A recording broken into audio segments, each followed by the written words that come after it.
Assalamualaikum warahmatullahi wabarakatuh. Bagaimana kabar adik sekalian, peserta kuliah sistem cerdas atau artificial intelligence? Semoga selalu sehat, walafiat, dan tetap semangat dalam belajar ilmu, dalam mencari pengetahuan untuk bekal pada masa-masa yang akan datang tentunya. Baik, pada kesempatan hari ini kita akan bertemu kembali dalam rangkaian kuliah kita di artificial intelligence sistem cerdas ini.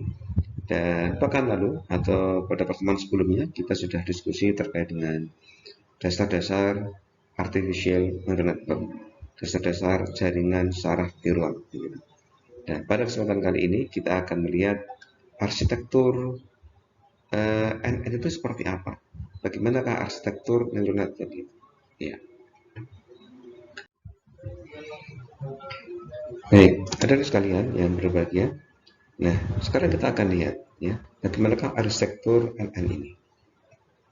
Pada pertemuan sebelumnya kita sudah bahas bahwa neural network, ya, artificial neural network, jaringan saraf tiruan adalah mencontoh bagaimana kerja sel saraf otak manusia. Di dalam sel saraf otak manusia itu satu buah sel saraf namanya adalah satu buah neuron. Nah, neuron ini ternyata tidak hanya satu, tapi banyak. Ada ratusan, ada mungkin bahkan ribuan, bahkan mungkin jutaan begitu. Nah, bagaimanakah model NN ini terhubung antara NN yang satu dengan yang lain? Itulah yang nanti kita akan lihat sebagai arsitektur, begitu ya, dinamakan arsitektur. Apakah dia nanti maju atau mungkin ada yang di belakang atau dia yang seperti apa? Ya. Secara umum kita lihat ada tiga macam model arsitektur neural network ini. Ya, pertama ada single layer feed forward network. Jadi ada jaringan saraf tiruan yang dia itu single layer, satu buah layer, begitu. Beberapa buah neuron membentuk satu buah layer, dan layer itu semua ke arah maju, feed forward, begitu. Lalu ada juga yang kedua, Bapak Ibu sekalian, adik-adik sekalian, yang kedua adalah ada namanya multi layer feed forward. Jadi layarnya nggak hanya satu, ada first layer, second layer, third layer, dan seterusnya. Ya, dan semuanya ke arah maju, sehingga dinamakan multi layer feed forward network. Lalu yang ketiga ada recurrent network. Nah, yang ini adalah recurrent sebagaimana namanya, nanti ada yang membalik, ada yang balik, artinya tidak semuanya mesti maju, tapi juga ada yang kembali ke belakang dari arah neuron itu. Nah, Bapak Ibu, kita akan lihat lebih detail terkait masalah ini.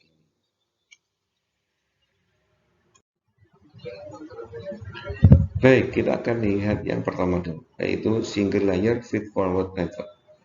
Jadi satu buah layer neuron yang dia itu ke arah maju. Nah, ini misalkan kita lihat pada gambar di bawah ini atau gambar berikut ini, dari sekalian, ini adalah ada beberapa buah neuron, ini input, lalu ini adalah neuronnya, ada dua buah neuron yang membentuk satu buah layer namanya ini. Atau ini dalam model yang lain, karena bahwa dalam neuron, di dalam sel inti ini ada dua buah operasi pokok, yaitu menjumlahkan input dari semua input yang ada setelah dikalikan dengan bobot, dan juga ada fungsi aktivasi. Maka di dalam gambar yang bawah ini itu dijabarkan. Satu buah neuron, di dalamnya itu ada operasi adalah menjumlahkan seluruh input dikalikan bobot tadi itu, kemudian juga ada fungsi aktivasi. Ini adalah satu buah neuron. Nah, kemudian satu buah neuron, 1, 2, 3, dan seterusnya, di beberapa buah neuron ke bawah membentuk satu buah layer. Ini namanya adalah satu buah layer di dalam neuron. Ini satu buah layer namanya. Kemudian yang ini adalah inputnya aja di sini. Nah, kita lihat ini adalah single layer feed forward karena semuanya ke arah maju. Ada input. Nah, di samping input dari luar begitu, atau mungkin juga dari neuron sebelumnya, barangkali begitu nantinya, itu juga ada nanti bias. Bias ini membantu nanti untuk memudahkan neuron dalam pembelajaran. Nah, dari sekalian, terkait dengan single layer feed forward ini, kita bisa lihat di sana ya. Kalau kita misalkan nanti menggunakan MATLAB, kalau kita ini misalkan mempraktekannya begitu ya, Ini notasi di MATLAB. Tapi tanpa MATLAB pun kita juga bisa membayangkan mestinya. Jadi nanti misalkan nanti ada matrik input, ada matrik output. Misalkan nanti untuk jumlah input itu kita namakan R, sehingga nanti ukuran matriknya juga R begitu ya. Matrik input, jadi deretan input itu. Lalu kemudian juga ada nanti matrik output disebut sebagai S ya, deretan daripada matrik output itu.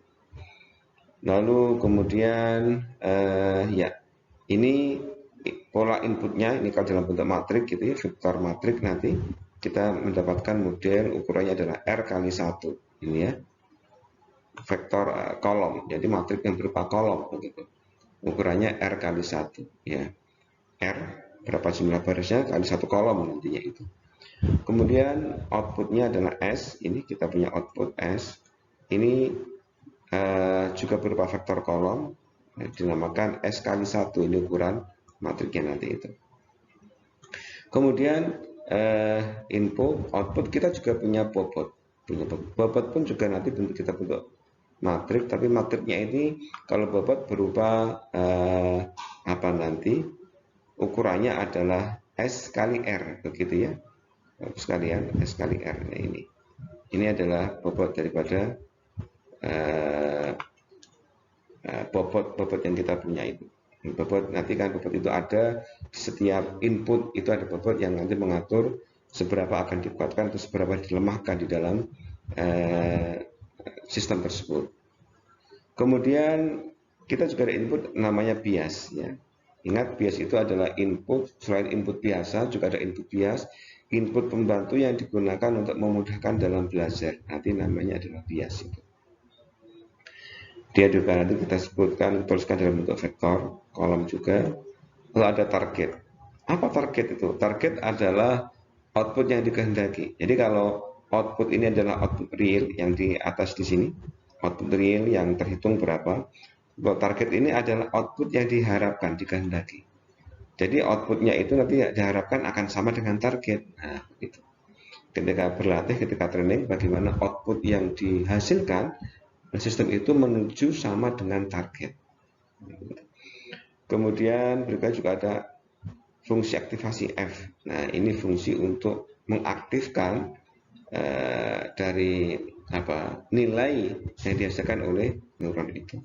Dan nanti fungsi aktivasi itu secara lengkap dituliskan dalam bentuk format ini, misalkan A sama dengan fungsi aktivasi W dikalikan P ditambah dengan B. Nah, ini adalah formula lengkap daripada output daripada suatu neuron, satu buah neuron. Ketika memproses itu, outputnya adalah A sama dengan F dalam kurung W dikalikan P ditambah B.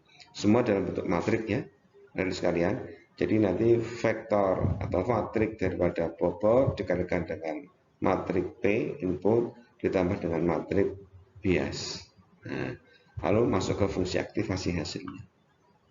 Ini hasil akhirnya.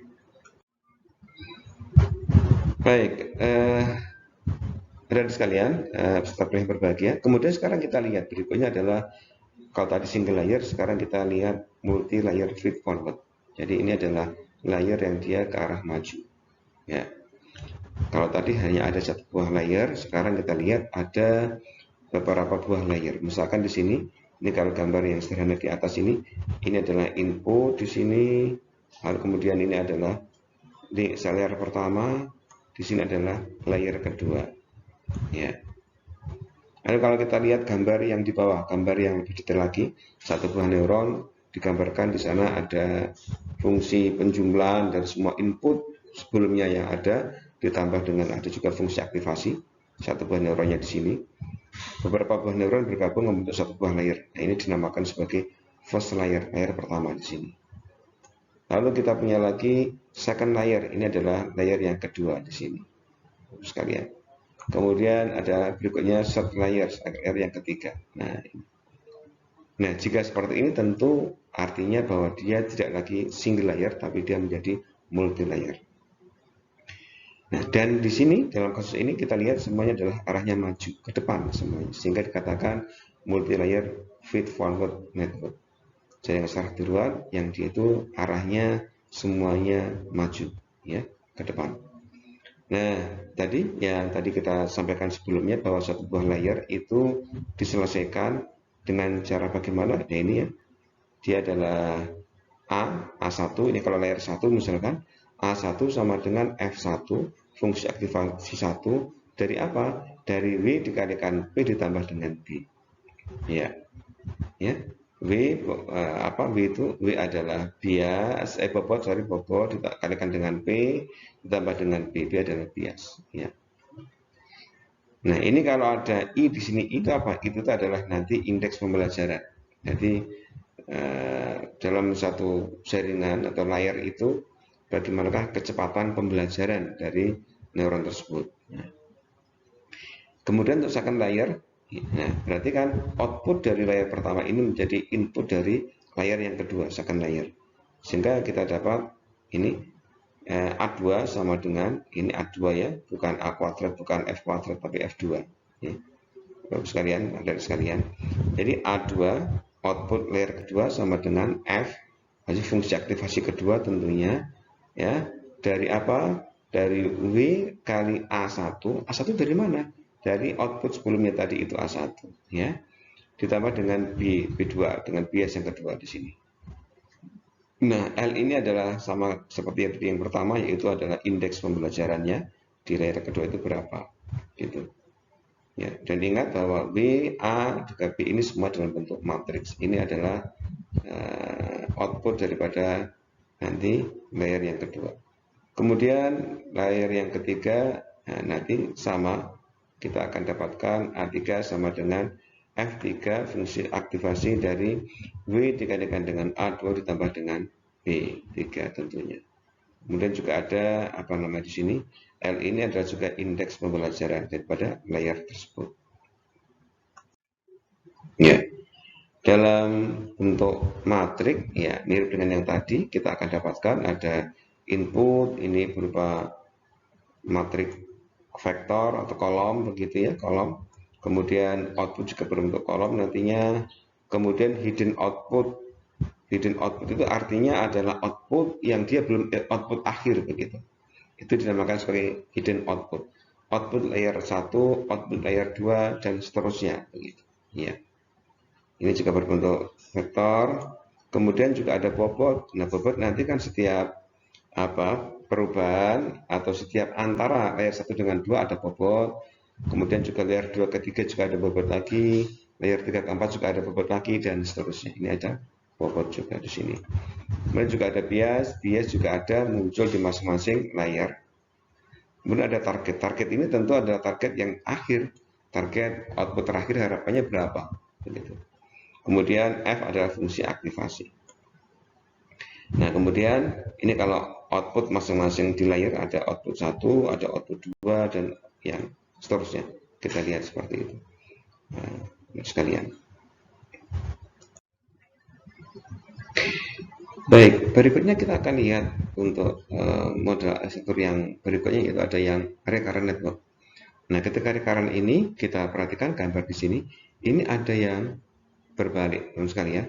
Perhatikan di sini, ini adalah layer, satu buah layer ya.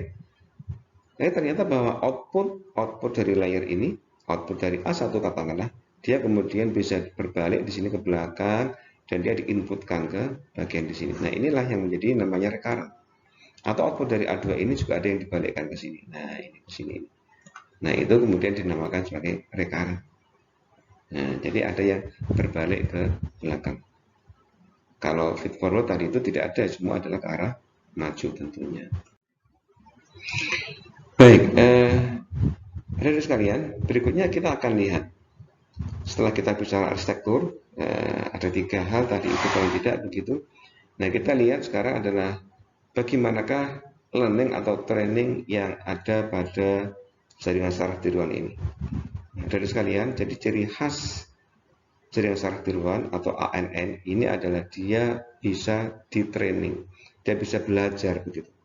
Walaupun belajar itu bisa belajar dengan guru, ada supervisor, ada juga belajar yang otodidak tentunya, seperti halnya manusia. Nah, kita lihat, belajar itu apa pada hakikatnya?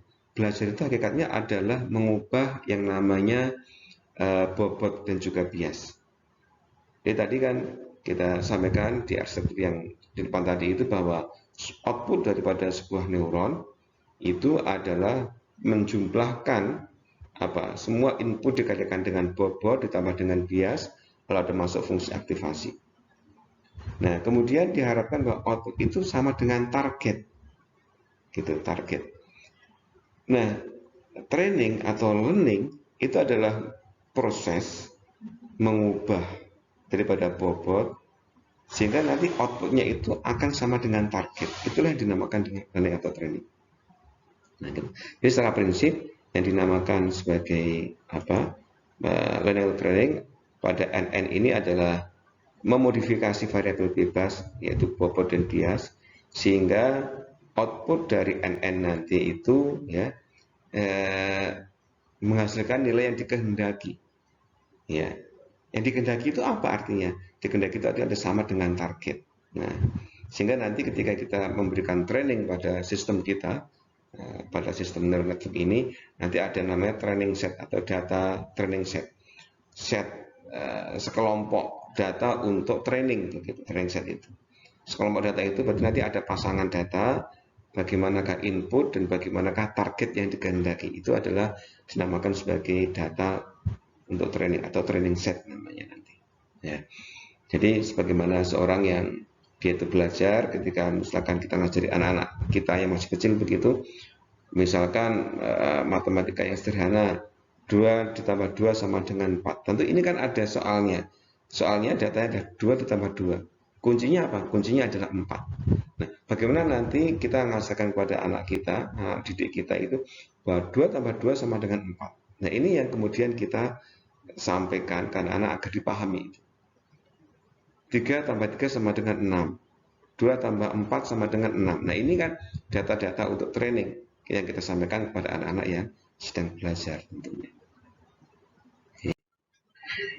Baik, hadirin sekalian, metode training ini ada beberapa macam cara. Tadi sudah saya singgung di depan, ada training bersifat terbimbing. Jadi terbimbing itu artinya ada tutornya, ada supervisornya. Nah, sehingga nanti ada namanya supervised training, begitu ya, teman sekalian. Apa ini? Metode pelatihan terbimbing adalah metode pelatihan yang memasukkan target keluaran dalam data untuk proses pelatihannya. Jadi kita punya target nilai tadi itu, dan juga ada input yang diberikan, begitu. Nah, sehingga itu namanya adalah nanti terbimbing begitu, dan dia terarah. Ada beberapa metode pelatihan terbimbing yang telah diciptakan oleh para peneliti. Di antaranya yang sering diaplikasikan adalah single perceptron, multi perceptron, backpropagation, ya, dan nanti banyak beberapa metode yang lain. Ya. Dan ini nanti kita lihat bagaimana keefektifan metode training ini, ya, metode-metode ini. Ya, kita gunakan untuk melatih sistem yang kita punyai tentunya. Oke, selain tadi yang pertama adalah yang terbimbing, begitu. Yang kedua adalah unsupervised, metode belajar yang dia itu tanpa pembimbing. Yang tanpa pembimbing artinya dia itu otodidak sebagai manusia, dia itu adalah nanti belajar, dia melihat pengalaman yang ada kemudian membuat kesimpulan sendiri begitu. Membuat satu kesimpulan, membuat satu klasifikasi sendiri tanpa adanya tutor, tanpa adanya satu guru yang membimbingnya. Ya, jadi dia belajar membuat suatu aksioma atau kesimpulan dari kondisi yang dialami, begitu. Itu namanya unsupervised learning. Baik, sekarang kita nanti akan fokus kepada yang terbimbing dulu, metode pembelajaran yang dia itu menggunakan tutor, ya, atau supervised learning. Baik, kemudian kita akan fokus dulu untuk yang supervised learning tadi itu, dan kita akan lihat yang paling sederhana, yaitu single layer dan perceptron. Single layer perceptron, satu buah layer di dalam jaringan saraf tiruan, dan nanti yang sangat terkenal yang menjadi model sederhana daripada ANN ini adalah perceptron, yaitu satu buah jaringan saraf tiruan, tapi dia terdiri dari satu buah neuron saja. Satu buah neuron tapi bisa digunakan untuk mengenali, untuk mengklasifikasi sesuatu, tapi tentu sangat terbatas. Ini sederhana, yaitu single layer perceptron ini. Nah, sebagaimana tadi disampaikan di depan, jadi belajar itu adalah mengatur bobot. Bobot itu kita dapatkan dari bobot baru, didapatkan dari bobot lama, dikalikan dengan delta bobot. Delta bobot adalah hasil pembelajaran tentunya. Gitu ya, teman-teman sekalian. Bobot lama ditambah dengan delta bobot. Delta bobot adalah hasil pembelajaran itu. Oke, hasil pembelajaran itu nanti bisa kita dapatkan secara sederhana. Dia adalah dituliskan di sini adalah alfa ya dikalikan dengan t dikurangi o ya, dikalikan dengan x input. Apa itu masing-masing? Bahwa alfa itu adalah kecepatan pembelajaran, t itu adalah target, o itu adalah output yang keluar yang real begitu dikalikan dengan x itu adalah inputnya tentunya. Ya. Jadi bobot baru sama dengan bobot lama ditambah dengan kecepatan pembelajaran dikalikan dengan selisih antara target dengan output yang ada, begitu ya, berapa selisihnya dikalikan dengan inputnya berapa tadi. Nah ini adalah cara mendapatkan bobot baru nanti.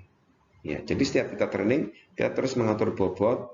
Kalau belum benar diatur lagi, begitu seterusnya sehingga nanti iterasinya bisa berkali-kali, begitu diulang-ulang sampai nanti ditemukan bobot terbaik yang menghasilkan output sesuai dengan target, begitu. Output yang sudah sama persis atau mungkin salahnya sedikit, nah sudah ditolerir, itu dianggap benar. Itu baru dinamakan selesai pembelajarannya. Ya. Nah, ada sekalian, kita akan lihat. Kita sekarang tadi bicara masalah pembelajaran ya, learning algorithm, ya, pembelajaran. Learning algorithm, ya, ini merupakan apa ini? Rule, aturan untuk memodifikasi free parameter daripada NN tadi itu. Jadi algoritma pembelajaran di sini adalah bagaimana nanti aturannya, rule-nya kayak apa untuk memodifikasi bobot dan juga bias. Jadi parameter free parameter yang ada pada NN yang kita atur begitu untuk mendapatkan nilai yang terbaik. Ini ada bobot dan juga ada bias ya. Berarti itu dua hal tadi itu yang bisa kita atur. Nah, bagaimanakah rule-nya? Aturan untuk memodifikasi itulah yang dinamakan sebagai algoritma. Ya, ada beberapa algoritma dasar ya. Paling nggak ada 4 dikatakan di sini. Nanti ada error correction, ya, mengkoreksi error, ada Hebbian learning, ya, ada competitive learning, dan juga ada Boltzmann learning. Nah, ini beberapa algoritma pembelajaran ya. Tapi yang paling sederhana adalah error correction, mengkoreksi error. Apa itu error? Error adalah selisih antara target dengan output yang real. Target adalah output yang dikehendaki. Output real adalah output yang terukur saat ini berapa, begitu oleh neuron itu. Nah, selisihnya itulah yang nanti kita akan koreksi sehingga nanti errornya akan semakin kecil, bahkan diharapkan mencapai 0 tentunya. Oke. Nah, kemudian kalau tadi learning algorithm, sekarang kalau learning paradigma, sekarang paradigma learning. Kalau ini adalah learning paradigma ini adalah arah, gitu ya. Arah bagaimana neural network itu kemudian berhubungan dengan lingkungan yang ada di sekitarnya. Itu paradigma pembelajarannya. Sehingga tadi di depan juga sudah saya singgung. Jadi ada supervised learning, ya, learning yang dia itu dengan supervisor, dengan tutor, dengan guru begitu. Yang kedua ada unsupervised learning, learning yang dia itu tanpa guru atau dia self organized, atau dia itu belajar secara mandiri begitu. Kemudian yang ketiga ada juga jadi ada reinforcement. Jadi learning yang dia itu terus dikuatkan begitu. Ada reinforcement.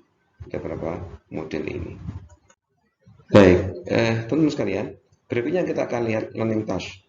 Bagaimanakah pembelajaran itu dilakukan dan untuk apa nanti pembelajaran itu? Yang pertama, pembelajaran itu mutlak ya. Ketika kita bicara pembelajaran yang bersifat supervised learning, pembelajaran yang dengan guru atau dengan supervisor gitu ya. Kita membutuhkan namanya training set atau data training set begitu. Data itu bisa kita prediksi nanti kalau input begini maka outputnya harus seperti ini. Atau mungkin akan lebih bagus kalau kita kumpulkan data-data itu dari proses sebelumnya yang ada kayak apa, atau dari output sebelumnya yang manual kayak apa, nanti akan kita buat automatically kan, otomatis begitu kan. Nah, bagaimana ketika kita observasi itu, kalau input seperti ini maka outputnya kayak apa? Data-data itu kita kumpulkan, ya. Nah, data itu nanti kita gunakan sebagai kunci, gitu ya, atau tutor begitu untuk menentukan input begini maka output harus seperti apa. Nah, itu namanya training set. Kemudian yang kedua, data-data itu nanti kita simpan, gitu ya, kita simpan ke sistem kita. Ini loh, kalau input begini nanti outputnya harus seperti ini. Ini nanti kita gunakan untuk training, gitu, training untuk pelatihan, begitu, untuk melatih sistem kita itu nanti ya. Kita latih sistemnya agar cerdas, agar punya pengetahuan, begitu ya. Kalau begini maka dia harusnya seperti ini. Oke. Nah, kemudian langkah berikutnya, lalu kita sistem ini kita tujukan untuk apa? Dari sekalian. Nah, paling tidak ada secara global ya, mungkin ada tiga arah tujuannya. Bisa untuk pattern classification, misalkan untuk mengklasifikasikan pola, gitu. Misalkan saya punya buah yang banyak dalam satu buah keranjang, buah itu bercampur antara apel, jeruk dengan nanas misalkan. Nah, saya akan mengklasifikasikannya. Kemudian nanti outputnya misalkan ada 3 kelas, ini kan, mengenal pola kelas masing-masing. Ada nanti kelas jeruk, kelas nanas, kelas apel. Nah, ini kita tentukan nanti apa tujuannya ini. Ya, misalkan ini. Jadi ada klasifikasi bunyi. Yang kedua, juga mungkin untuk memprediksi sesuatu.